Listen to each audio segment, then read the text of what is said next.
Welcome again to episode 2 of Two Hairy Dudes. Sorry it took us too long, shit happens. Today we're going to be discussing Birds of Prey. As always, I'm Billy Garcia, and I'm Freddie Cabello. And let's get into it. Birds of Prey, go watch it. I liked it. I mean, it's, go to movies, get some popcorn, get some drinks, get some candy, and have a good time at the movie.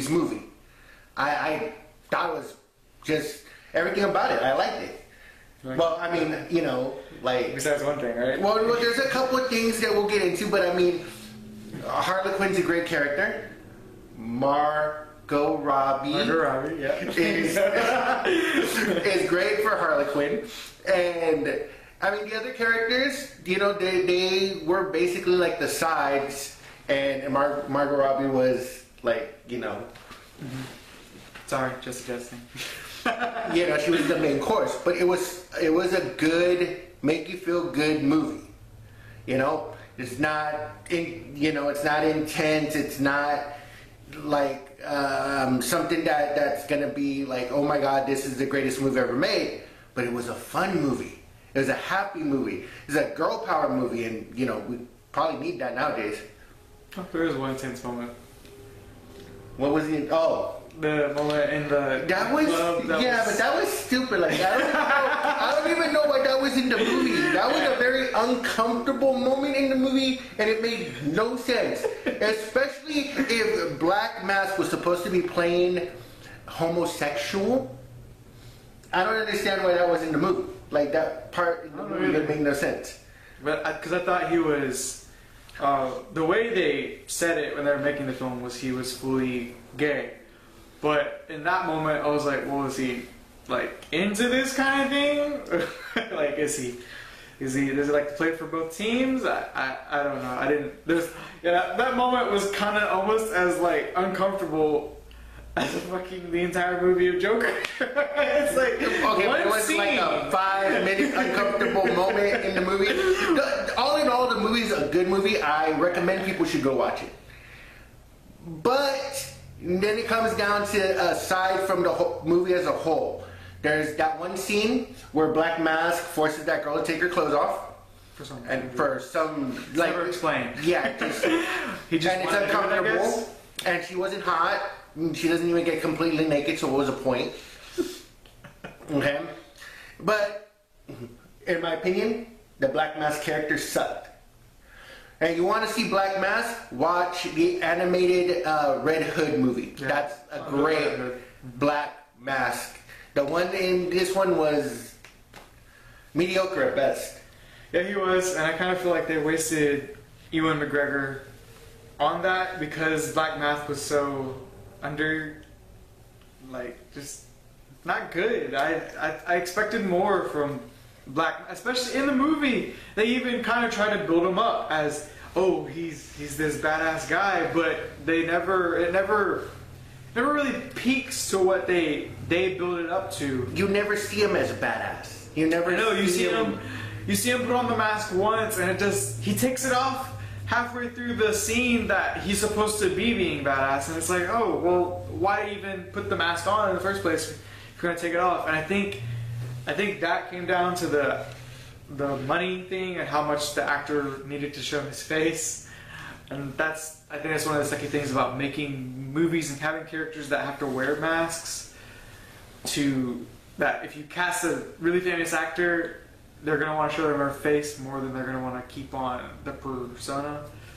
So that's the one thing I really felt Ewan McGregor deserved better. Okay, he deserved better. But at the same time, Victor Zsasz character was also... You see these characters being portrayed, Victor Zsasz and some of the other characters were portrayed in Gotham, the series. And they were like really badass. They were intense characters. And then they come and they make this movie and they kind of cut them down. Like Victor Zsasz was just some hitman. Like he didn't even have a name. For people who aren't into the comic books, for people who don't know comic books, they wouldn't even know who Victor Zsasz was. And this movie didn't help build him up.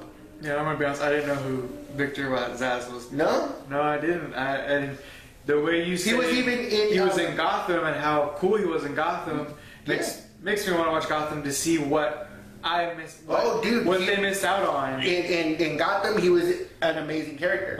Like, I've seen him portrayed in some of the animated series, even just here and there, and it was okay. But in Gotham, they made it to the point where Victor Zsasz was the hitman to end all hitman. Like, everyone was afraid of him. He walks into Gotham PD, he jumps on a table and says he's looking for Commissioner Gordon. All the cops run. Oh, I remember. Okay, I remember that. That's Victor Zsasz. Oh, wow. Dude, it's been so long since I watched. Yeah, exactly. Oh, wow. That was so it. They definitely downplayed him. They downplayed him, like. Yeah, because it's like, if the cops are running from him, you know? Yeah. Yeah, this Victor Zsasz. It's on Netflix. It's on Netflix. Gotham's on Netflix. Yeah, this Victor Zsasz, he didn't seem like that. He seemed like more of a schemer who didn't kill to me. And he had all those scars. And I almost feel like whoever, I don't know if like he's a poser.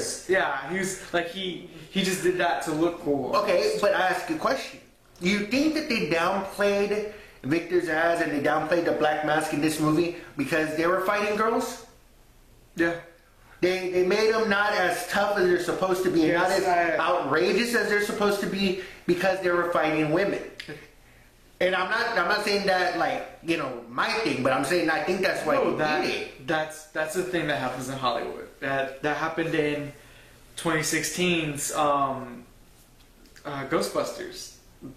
Chris Hemsworth was dumb as heck, and it's like, why was he so dumb? It doesn't make any sense. But it's not that they were dumb. It's just they were dumbed down versions of their comic book adaptations, and it's. Yeah, you're right. Because they were fighting. It was because it was all women fighting them. I think so. I think you're right. Another thing that was missing, which really got me, where's Batman? When I first saw the movie, I thought they were somewhere else. I didn't think they were in Gotham City. I thought they were going to be somewhere else. Like in Bloodhaven or something? Yeah, somewhere else. Like Sterling City, like in Suicide Squad. Yeah. Okay? But they were in Gotham. They blew up the chemical lab. They did all this crazy shit, and Batman's nowhere to be seen. Not the bat symbol. No one even brings up Batman. Like, where's Batman? I think that just comes down to like Ben Affleck was like, he said no more Batman, and they hadn't gotten Robert Pattinson yet, so it's like there's no Batman. So yeah, that's what it came. I think that's what that came down. Batman went on vacation. That would have been cool if they would have had a somewhat Batman tie-in. He had to because Gotham City. Because this movie was getting made during that time period where Ben Affleck has said I'm done and Robert Pattinson got casted. There was no Batman. Dude, it's unfortunate. Get a white guy, put a Batman mask on him, and he's Batman. Just, you know, tell him, oh, Batman. Oh, that's all you have to do. Like any white guy with the 5 o'clock shadow, put him the Batman mask. I'm Batman. There. No. It's so fucking, look, oh. Yeah, you're right. And that definitely, it's just because of that. Right. It's just because of that. Because it was at a time that there was no Batman. I'm sure if we would have had Robert Pattinson, we probably would have gotten a little like scene at the end. But because we didn't even have him until later still, we didn't even get that. I don't know if you stayed to the end of the movie. I stayed to the very end. Where like Harley Quinn is like, you guys are still here? Let me tell you a secret. And then it cut off. Like there was no secret. Don't stay. When the credits start, you can get out and you can go. The joke is, she says, you're still here? Well, because you're here, let me tell you a secret. No secret. There's nothing. It's almost like she was making fun of your asses for still being in the seats when the credits are over. It's exactly like the Captain America at the end of Ant-Man, where he says, waiting. Sometimes it leads to nothing, sometimes it leads to something. Like, it was in that same vein. So don't stay to the end. You're not going to miss anything. I almost feel like they had something planned, but because of the space, there was no Batman, you didn't get anything. White guy, mask, Batman, damn. Light-skinned Mexican, mask, bam. Spaniard, put him the mask, there, he's Batman. You're right, but of course, Warner Brothers, they had other plans that we didn't know. Personally, I actually enjoyed the film. I didn't think it was as good as Billy thinks it is. I think it's a feel-good movie. I agree with that. That's the whole point. It's like a feel-good movie, not Oscar nominated, whatever. Just a really good, feel-good, go watch a good movie. Yeah, and also it was definitely, for me, the plot was a little messy. However, because this movie is shot from the perspective of you're inside of Harley Quinn's head, it makes sense. But I feel like they should have tried to convey that a little more, and they did their best with having her narrate and certain things. Like there's even a scene where she gets hit by I think it's Black Mask or Victor Zsasz, and like it goes to this random scene of her dancing with all these people, and I think that was a moment. I personally liked that. It was kind of a moment like in a cartoon where someone gets hit and you see the little birdies. I like that. I was like, okay, that was a pretty But again, you have to understand that this movie was shot. It wasn't shot like a Batman movie. It was shot like a Joker Harlequin movie. It's crazy. Like it jumps. There's a lot of color. There's a lot of craziness. It's not like dark and Batman broody movie. Because you have, Batman's broody, he's dark, his parents are dead, cry me a river, bullshit, So everything is dark and it's always night and it's always dreary. This is shot in the perspective of Harley Quinn and Joker where everything's crazy. I mean, there's music, there's people dancing around, there's drugs and margaritas. You'll see when you watch the movie. You'll understand. It was shot in that type of way. Yes, I agree with that. It's definitely, it was a good movie. I would give it a 7 out of 10 on my, I guess, scale if we had to put a number to it.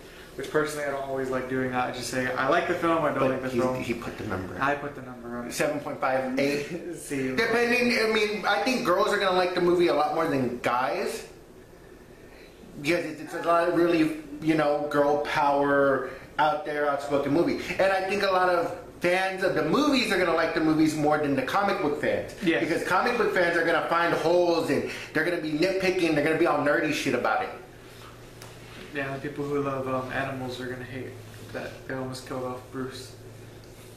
The animated hyena, I love that part. Well, it wasn't just animated. They used a real dog. Oh, I didn't see it. That's perfect. But I love it. Let me ask this while we're on topic of like favorite parts. What was your favorite part of the scene, movie? My favorite part of the movie was the very end, the big action sequence before the little end action sequence. It was in a fun house. And it wasn't, there's been movies where they do a violent action scene in a funhouse, but they did not use it the way they used it in this movie. They used every aspect of the funhouse in this movie. It was like watching a cartoon. It was fucking great. And then when you see Harlequin on the roller skates, how did you get in those? Like it was perfect. Like there's no other characters that you could have done a scene like that with. Anyone else, it would have been weird, but because it's Harley Quinn, it's like, oh, that's so perfect. Mm-hmm. That was my favorite scene. Yeah, I definitely agree. I think that for me personally, that is the best scene in the movie because of the way they used, like you said, they used the funhouse. They didn't just have it. It wasn't just a background, a place where they were. Right. It wasn't a background. It was it was almost its own character while they were there because of everything, all the things moving around. And I think that was the brilliant thing. The people who did the set for that, congrats to them because they did an amazing job. And then the people who shot the scenes were able to really bring that thing to life. I really loved that scene as well. Well, but what was your favorite scene? That scene. That was your favorite scene? That was my favorite scene. I can't think of any other scene that really stood out to me. This is also a movie that'll make you laugh. Like, oh yeah. Like Billy said, it's a feel-good movie. If you're having a bad day, this is a movie you're gonna be able to put on and just have a good time, like he said. And I can't wait for it to come out on like Blu-ray and DVD because this will be a movie you put on the background. And I think when that end scene comes, you're gonna stop because you're gonna want to watch the craziness in that scene alone just occur. And I loved how they use all the weapons. Like it wasn't just gunfights. Like there were machetes, there were whips, and then at one part, Black Canary gets to use her like little claw, and it's like they use so many different things in that scene. I could talk about that scene all day. Yeah, it was a great scene. That's how that scene was. The music was a mix. For the soundtrack, was a mix of old school classic rock, a lot of girl power in that, and then a lot of female rap groups that I don't even know. But it was a lot of female rappers and whatever, and it worked with the movie, especially like the classic rock, you know, Barracuda and all that shit. It worked with the movie. But now let's get to the characters. I am not a big fan of the female characters in this movie. I'm a big fan of Harley Quinn. Always have been. But the other characters in the movie, they need more time to build their character. They were introduced, they were in the movie, they were in the gang. That was basically it. Like, yeah, I didn't feel anything for them, you know? Like, Rosie Perez's character didn't like it. Like, yeah, that's... I think out of all the characters, she was definitely my least favorite. She definitely, for me personally, she felt out of place. And maybe it's because you had Harley Quinn, who's just a crazy psychopath. You had Black Canary, who has superpowers. You have Huntress, who has a background of being a major assassin. Then you had even Cassandra Cain, even though they didn't do her right by the comics, they still made her something more. And then I feel like Rosie Perez was just, you know, that cop that happened to tag along with these racks. And they did it just like any other, you know, cop, disgruntled alcoholic. It was like, yeah, we've seen this a million times, but usually it's like some fat old guy. Yeah, usually. I mean, and also she was definitely older than the rest of them. Like that. Like you can tell. Like I'm not trying to knock on her, but like she was definitely older than the lot of them, and it didn't. I don't know. Maybe they wanted to capture the age range of every female, and that's why they had her be so old. But Renee Montoya in the comics is a lot younger than how they portrayed her in this film, and even her ex-partner in the film is a lot younger than her. And he's old, and you can still tell he's younger. And he's old. So yeah, that's another thing. I mean, like I said, my favorite character was Harley, but aside from Harley, when it comes to that group, it was Huntress. And it wasn't Huntress because she's a badass killer. It was for the scenes where she wasn't killing anybody. Mm-hmm. Her awkwardness, her like she didn't know how to interact with people if she's not killing them. That was fucking hilarious. Yeah, basically her lack of having a real human connection was not there.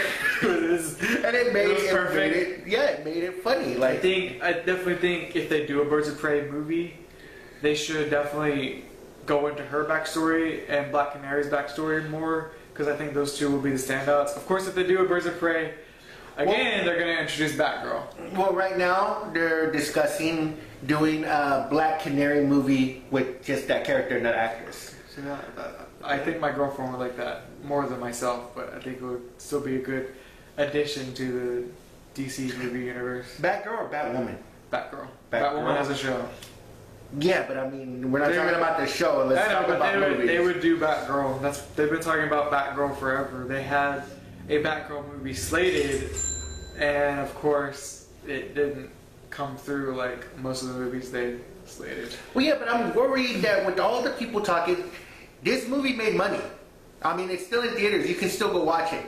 But I worry with all the people saying that it's not as big as they thought it was going to be. They're going to cut, you know, instead of making more movies, they're going to, you know, like change and go a different way. Because, I mean, Catwoman with Halle Berry was supposed to start like a whole female feminist franchise for DC. And because Halle Berry's Catwoman sucked, it wasn't what it needed they just to be. Stopped everything. Yeah. So go watch this movie. You want more Harley Quinn? Go watch the movie. Go stream somebody. DVD. Go. This is definitely a movie to see in a theater on the big screen. Oh yeah, definitely. But when it comes out on DVD, buy 2 or 3. Did you say porn? Corn. Gosh, Billy. God. No, a bucket of corn, like popcorn. Anyways, yes, go see this movie in theaters because it can still make money. It's actually, it probably made its broken even by now, but I know it can do more. Like, this movie has potential to do more. It is a good movie. The only thing is it doesn't have the legs it needed to have because Sonic already beat it, and that's not a good sign. Dude, Sonic has Jim Carrey. I know, but stop. I don't care who you are. Movie has Jim Carrey. I'm gonna go watch it. Okay, well there you have it. Billy loves Jim Carrey, but he would still go see Birds of Prey. I did go see Birds of Prey. Yeah. But it was my birthday, my girlfriend's birthday, so. Yeah, there you go. Okay, any other thoughts on the movie? Do you want to talk about the Joker aspect of it, or the lack of the Joker aspect? That thing. I have talked to a lot of people, and a lot of people say that one of the reasons that they weren't as excited to go see Birds of Prey was the lack of Joker. I agree with them. I agree with them wholeheartedly. And I know that a lot of people, Heath Ledger's Joker was legendary. Jack Nicholson's Joker is amazing. I mean, Cesar Romero, these Jokers are great. But Jared Leto's Joker is the only Joker that would fit in these movies. I cannot see Heath Ledger's Joker doing a Birds of Prey movie. He doesn't fit in. It's a different theme. It's a different tone of a movie. And the fact that Jared Leto's Joker wasn't in the movie just because people don't like the way he looks or whatever, if he's playing that he's 35 or in his 30s, that's his look. He would have grown up in the 90s, people. That's the way he would look. No suit, no fedora. He would look the way he looks. And I think that it's a big missing factor. And I'm not the only one. A lot of people think he is a big missing factor. A lot of people hated Suicide Squad for the fact that they cut out so much of the Joker. And I don't think that Suicide Squad is a fair portrayal of Jared Leto's Joker.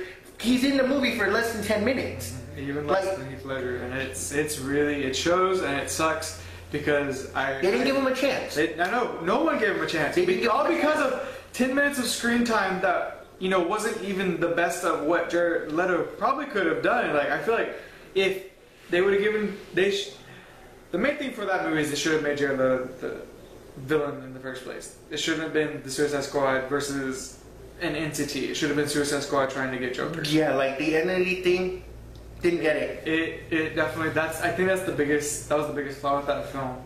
But yeah, you're right. No one's given Jared Leto a chance, and now it sucks because Jared Leto is suffering for it. But it's okay. Jared Leto's moved on to another comic. Well, dude, I'm telling you, people are gonna see the way he acts in Morbius, like his acting skill, his power in Morbius, and they're gonna be like, man, we fucked up. Mm-hmm. You fucked up because you did not give Jared Leto a chance as the Joker for 10 minutes, less than 10 minutes of screen time. Watch Morbius. I'm gonna guarantee you're gonna sit there and say, damn, we fucked up.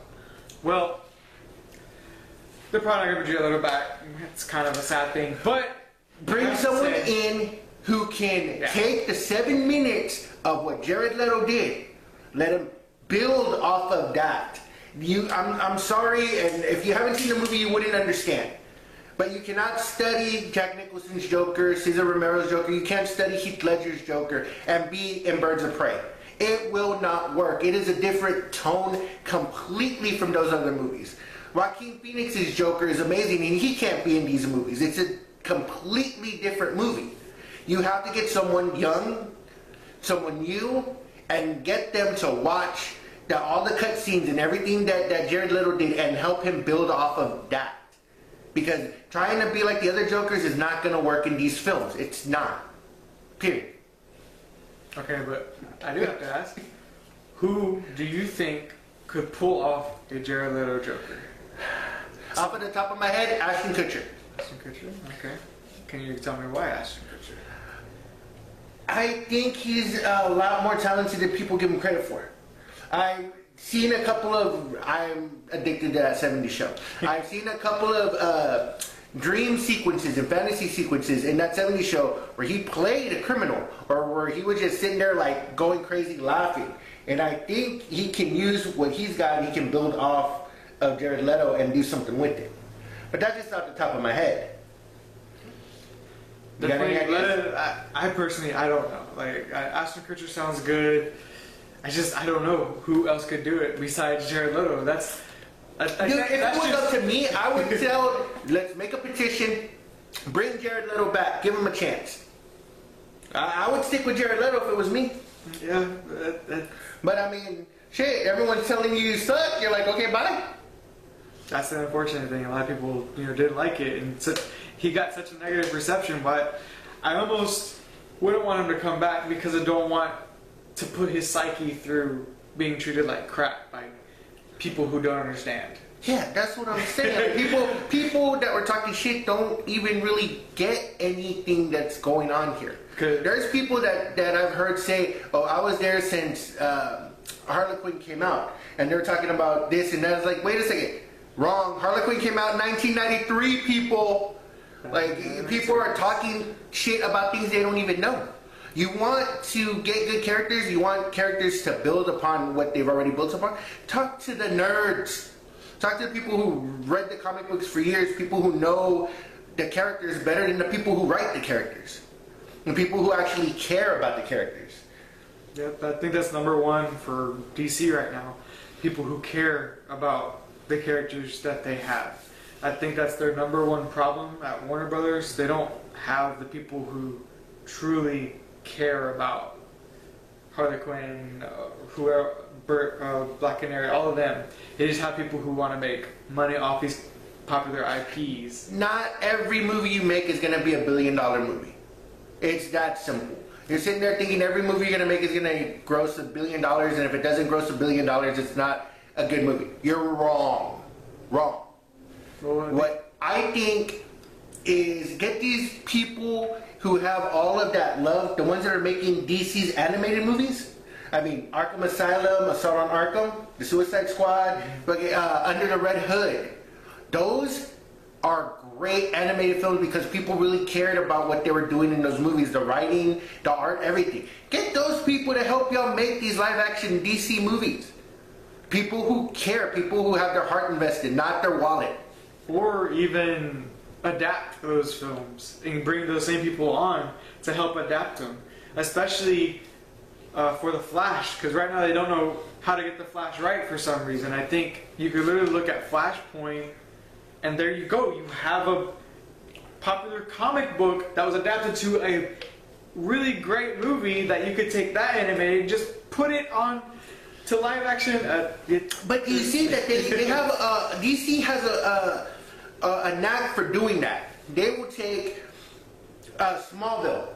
Smallville was a great Superman series. Mm-hmm. They tried to make another Superman movie, and the Superman movies are mediocre at best. But the series was great. The Flash series right now, the Flash, like, people love the Flash. It's a great series. But if they don't do it right and they try to put it on the big screen, it's not going to match, and people are going to just stick to the series and forget about the movie. You got to get the same love, the same people with that love and that real excitement and interest to make these movies, or they ain't going to work. At the end of the day, though, Birds of Prey is a good movie. You should go watch. Well, thank you guys for watching us. I know we went into a lot more than just Birds of Prey, but hey, we're here to give you guys more information so you know what movies to watch, and definitely go watch Birds of Prey. It's in Birds of Prey. Right now. And if you haven't caught it, the animated DC movie Suicide Squad, Attack on Arkham, Batman Under the Red Hood, and if you have not caught Gotham, it's on Netflix, the series. And then another good Suicide Squad movie is Suicide Squad, I think it's Another Day in Hell. The one in the RV? Yeah. I haven't caught that one yet. Billy, it connects to the Batman Flashpoint. Oh, and Flashpoint. Flashpoint in the coolest way, and you would never, I would have never thought about this, but they connected it. It's just one string, but this one string makes that movie even cooler because of the purpose of the film. Right, so go watch Suicide Squad. Suicide Squad, I think it's Bad Day in Hell or something like that. And don't forget the animated Flashpoint. It's a great movie. Just go watch DC things that are animated in general, and Gotham. And show some love to Suicide Squad and Jared Leto. Like, I'm telling y'all, I didn't give him a chance. No, I didn't. Oh, you people right there, all of you people. Y'all didn't give him a chance. You drinking your soda, you didn't give him a chance. Alright, so until next time, I am Billy Garcia. I'm Freddie Cabello. And this is Two Hairy Dudes Movie Reviews.